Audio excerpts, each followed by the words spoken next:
किसी ने बड़े कमाल की बात कही है कि जिंदगी लग जाती है घर बनाने में और बच्चों को मिनट नहीं लगता घर को वापस मकान बनाने में। जिन्होंने कहानी लिखी है वो कहते हैं, वो लिखते हैं कि घर में हम 2 भाई बचे थे। माता पिता का निधन हो चुका था। बड़े वाले भैया नीचे वाले फ्लोर पर रहते थे, निचले फ्लोर पर, फर्स्ट फ्लोर पर पहली मंजिल पर मैं रहता था। हम दोनों बचपन से साथ पले बढ़े, खेले कूदे, बहुत स्नेह था। लेकिन शादी के बाद, बच्चे पैदा होने के बाद पता नहीं कब वो दूरियां बढ़ती चली गई, मनमुटाव होता चला गया, एक दूसरे से दूर होते चले गए। और ऐसा लगने लगा कि एक ही घर में 2 अलग अलग परिवार रह रहे हैं, एक ही मकान में 2 अलग मकान बन चुके हैं, ऐसा हमें लगता था।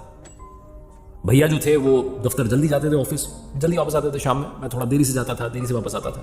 तो उनकी गाड़ी के पीछे मेरी गाड़ी लगती थी। सुबह सुबह वो जगाया करते थे कि गाड़ी अपनी हटाओ। तो मुझे गुस्सा आता था कि क्या हो रहा है, लेकिन चुपचाप हटा लेता था। कभी कभी वो अंदर से आवाज़ लगाते थे घर में ऊपर और कहते थे ये बच्चों को कहो कि खेले नहीं, फर्श पर कूदने। तो मुझे गुस्सा आता था क्या हो रहा है। छोटी छोटी जो बात थी, छोटे छोटे विवाद थे, उनको हमने तूल देना शुरू कर दिया था। वो स्नेह जो था वो खत्म होने लगा। ऐसा लगता था कि ये मेरा भाई नहीं। लेकिन एक दिन बड़ी कमाल की घटना हुई। कॉलोनी के लड़के आए थे चंदा मांगने के लिए। त्योहार का चंदा इकट्ठा कर रहे थे। 4-5 लड़के थे आए। उन्होंने नीचे डोरबेल बजाई। मैं समझ गया, बालकनी से देखा, मैं लड़के आए। मैं सुन रहा था क्या बातें हो रही। तो नीचे भैया ने उनको चंदा दे दिया। उसके बाद वो लड़के जो थे, बाहर की तरफ से सीढ़ियाँ आती हैं फर्स्ट फ्लोर पर, वो आने लगे, ऊपर चढ़ने लगे मेरे पास चंदा मांगने के लिए। तो भैया ने आवाज़ देकर के कहा कि दे तो दिया चंदा, ऊपर और नीचे एक ही घर है। वो जो भैया ने बात कही एक ही घर है, वो लाइन मेरे कानों में गूंजने लगी। वो लड़के तो चले गए दूसरे घर में चंदा मांगने के लिए, लेकिन उस लाइन ने मुझे एहसास कराया कि मैंने इस घर को अलग अलग मान लिया था। भैया तो आज भी इस घर को एक ही घर मानते हैं।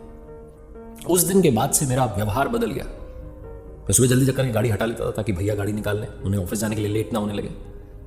अपने बच्चों से कहता था कि फर्श पर ज्यादा मत कूदो, नीचे आवाज जाती है, घर के बड़े सो रहे हैं, उनको चैन से सोने दो। उस दिन के बाद वो जो मन मुटाव था वो हमेशा के लिए खत्म हो गया। बात 100-200 रुपए के चंदे की नहीं थी, बात बहुत बड़ी थी कि ये एक ही घर है। छोटी सी कहानी जो सिखाती है कि हम कई बार अपनों से किसी छोटी बात के चलते, किसी ताने के चलते दूर होते जाते हैं, उनके लिए घृणा अपने मन में पालने लगते हैं और एक ही घर में ऐसा लगता है कि बहुत सारे अलग अलग परिवार रह रहे हैं। जिस घर में आत्मीयता होती है वो घर महल होता है।